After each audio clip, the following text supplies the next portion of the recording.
ये तो इन्होंने एक थप्पड़ मारा, इसके बाद छूट नहीं देनी चाहिए, इसके बाद रिपोर्ट करनी चाहिए कि अगली बार वो आप जैसे किसी भी बच्ची को छेड़ने की हिम्मत न करे। अगर तुम अधर्माचरण करके आ रहे हो प्रवृत्ति, तो दंड ही तुम्हारी पूजा है, भले भगवान तुम्हारे अंदर है।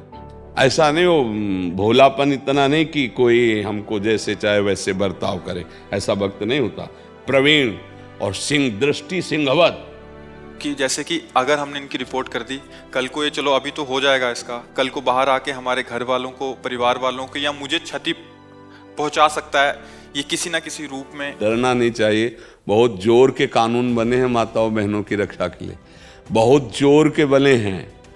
कोई गवाही की जरूरत नहीं, केवल इतना कह देने की जरूरत है कि हमें गलत ढंग से देख रहे थे। अगर कोई ऐसी परिस्थिति आती तो हम विवेक के द्वारा पहले उस परिस्थिति को बचाना चाहिए, उस परिस्थिति से हम अपने को बचाए। डरना नहीं चाहिए कि आगे क्या होगा। जी किसी ने छेड़ दिया, हाँ, इन्होंने थप्पड़ लगा दिया मान लीजिए, हाँ, या कुछ अपशब्द बोल दिए कि जिससे वो आगे से ऐसा करे, पर बाद में उसी बात का चिंतन हो रहा है उसके प्रति। नहीं, चिंतन इस विषय का नहीं होगा कि हमने थप्पड़ क्यों मारा। नहीं, उसकी क्रिया थी, उसका क्रिया की प्रतिक्रिया हुई, क्रिया की प्रतिक्रिया हुई। ये तो इन्होंने एक थप्पड़ मारा, इसके बाद छूट नहीं देनी चाहिए, इसके बाद रिपोर्ट करनी चाहिए कि अगली बार वो आप जैसे किसी भी बच्ची को छेड़ने की हिम्मत न करे। क्षमा नहीं करना चाहिए, ये भी बात ध्यान रखो। उस समय नहीं कि भगवान इसमें है। अगर आप भगवान इस रूप में आकर ऐसे किए तो दंड रूप पूजा आपकी है। पहला तो हमारा एक्शन और दूसरा कानून का एक्शन। इससे ये जो मन चला स्वभाव है ना, उनके पवित्र हो जाएंगे। दंड के द्वारा अपराध प्रवृत्तियों का संयमन होता है, वो प्रार्थना के द्वारा नहीं होता, वो दंड के द्वारा ही होता है। तो उस समय सोचिए, भगवान उस समय आपसे प्रेरित करके ऐसा करवा रहे हैं, उसमें जलना क्या है। अगर वो क्रिया की प्रतिक्रिया ना होती तो आगे बढ़ जाता। ये तो क्रिया की प्रतिक्रिया भगवान करवा दिए, आगे बढ़ने का चांस नहीं देना चाहिए किसी को। अगर कोई अधर्म में आगे बढ़ रहा है तो उसके कदम रोकने चाहिए, उसके लिए विधान है, कानून है, उसके लिए विधान है। ऐसा नहीं है कि अधर्म तुम फिर तो निकलना मुश्किल हो जाएगा। जो चाहो जैसे उपहास कर लो, जैसे चाहो वैसे आप बर्ताव कर लो, ऐसा नहीं कर सकते तुम। हम भगत है इसका मतलब थोड़ी हम भगवत भाव रखते हैं, लेकिन अधर्माचरण से तुम आओगे। जैसे हम तो भाव करते हैं, भीष्म जी एक पक्ष में श्री कृष्ण तो बाण संधान करके मार रहे हैं ना, श्री कृष्ण के प्रति मार रहे हैं, नहीं, बाण की वर्षा कर दी श्री कृष्ण के ऊपर और अस्त्र ग्रहण करना पड़ा विपक्ष। अगर तुम अधर्माचरण करके आ रहे हो प्रवृत्ति, तो दंड ही तुम्हारी पूजा है, भले भगवान तुम्हारे अंदर है। उसका विधान है ना, खेल है। तुम अगर चोर बन के आ रहे हो तो तुम्हारे लिए दंड विधान है। तुम पापात्मा बन करके आ रहे हो तो तुम्हारी दंड रूपी पूजा है। रोग बन के आ रहे हो तो औषधि रूपी पूजा है। साधु बन के आ रहे हो तो प्रणाम नमस्कार पूजा है। जैसे आ रहे हो वैसी पूजा, तो उसमें शोक नहीं। यही कह रहे हैं, भक्त को बहुत विवेकवान होना चाहिए। ऐसा नहीं हो भोलापन इतना नहीं कि कोई हमको जैसे चाहे वैसे बर्ताव करे, ऐसा वक्त नहीं होता। प्रवीण और सिंह दृष्टि सिंहवत, ये संसार है। अपने व्यवहार को एकदम सावधानी, आगे भगवान जैसा चाहे, अपने व्यवहार में असावधान नहीं होंगे। व्यवहार जैसे बच्ची हो, तुम चल रही हो तो बहुत सावधानी से। अगर कोई 10 कदम तुम्हारे पीछे बच्चा चलता दिखाए, खड़े हो जाइए, ऐसी जगह खड़े हो जाइए जहां 2-4 लोगों का सपोर्ट मिले। तत्काल एक्शन पे आइए। आप कैसे पीछे चल रहे हैं, नहीं हम ऐसे जा रहे हैं तो जाइए आप। तत्काल सावधान, वहां भोलापन नहीं कि नहीं सब में भगवान है, ये नहीं। व्यवहार में कर्तव्य धर्म को देखना है। देखो ना, जय विजय भगवान के पार्षद है। ये रावण कुंभकर्ण भगवान के पार्षद ही हैं। भगवान ने कहा हमारा तुम्हारा युद्ध देता है, तो बोले खेल में आ जाओ, तो आ गए खेल में, ललकार कर लड़े। दोनों एक ही हैं, वो भगवान है, भगवान के पार्षद है। ये खेल है। अधर्माचरण करने वाले को दंड के द्वारा ही पवित्र किया जाता है। अगर ऐसा नहीं तो देखो फिर जरा सी छूट मिल जाने पर कैसी उद्दंडता बच्चियों के साथ होती है। तो हमें लगता है हर बच्ची को बहुत अलर्ट और सावधान और पहले ही कदम पर उसको रोक देना चाहिए। मोबाइल व्यवस्था है, आपको पहले ही कदम में लग रहा है कोई पीछे लग रहा है, आप पहले घर वालों को, तुरंत पुलिस को, आजकल नंबर ऐसे है, सूचित कीजिए और अपने को बचाव पक्ष में लाइए।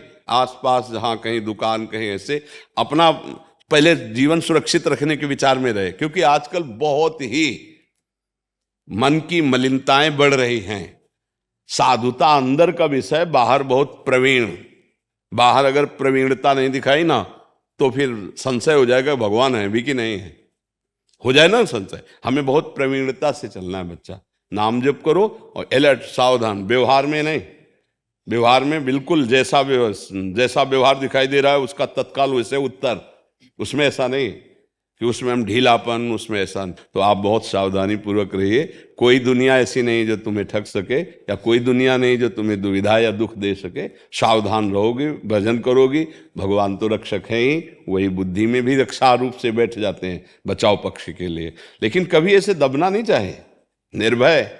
ऐसा नहीं, जरा सा भी कहीं तुम्हें किसी पर शंका जरा सा भी दिखाई दे तो क्षमा शब्द नहीं है, वहाँ दंड विधान में ही सावधानी होती है। महाराज जी, इसमें ज्यादातर बच्चे ऐसे करती हैं, बट जो काफी ज्यादा मात्रा में ऐसी हैं जो एक भय रखती हैं अंदर, कि जैसे कि अगर हमने इनकी रिपोर्ट कर दी, कल को ये चलो अभी तो हो जाएगा इसका, कल को बाहर आके हमारे घर वालों को, परिवार वालों को या मुझे क्षति पहुंचा सकता है ये किसी ना किसी रूप। तो अगर आप चुप रहते हैं तो कल वो दो बातें ज्यादा बढ़ा के कहेगा, परसों सामने खड़ा हो जाएगा। नरसों आपको जो सोच रही थी कि क्षति पहुंचा देगा वो पहुंचा देगा।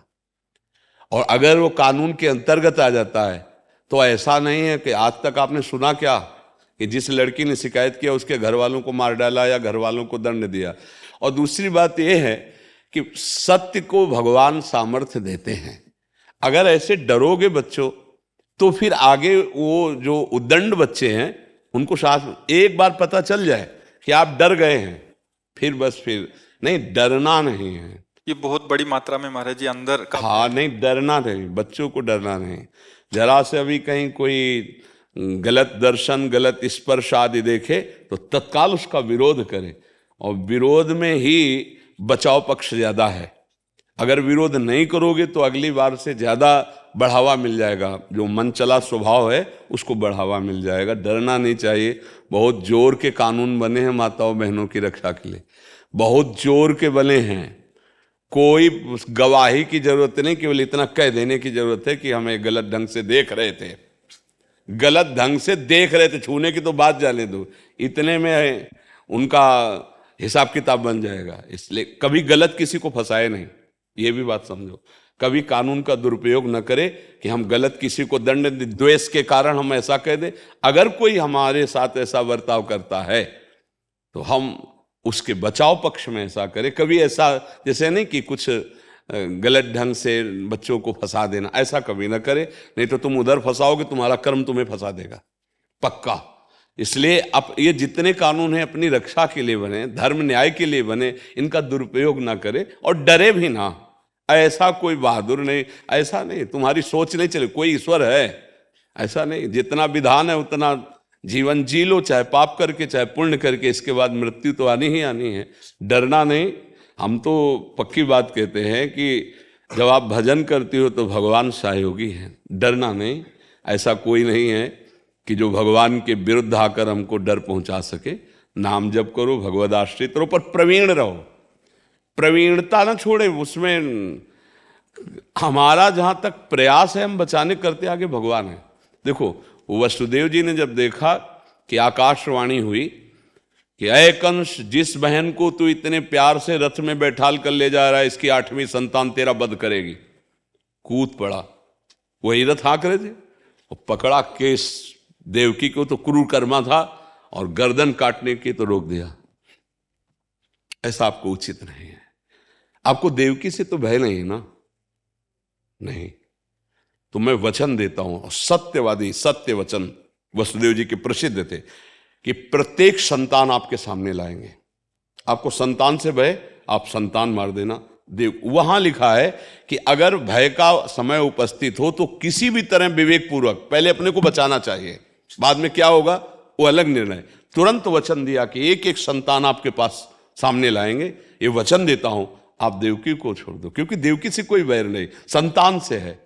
तो अगर कोई ऐसी परिस्थिति आती है तो हम विवेक के द्वारा पहले उस परिस्थिति को बचाना चाहिए, उस परिस्थिति से हम अपने को बचाए। डरना नहीं चाहिए कि आगे क्या होगा, और आगे वही हुआ जो आकाशवाणी ने कही थी लालजू प्रकट हुए, आए यहाँ, फिर जाके बाल पकड़ के घसीट के उसको सिंहासन से परम पद प्रदान कर दिया।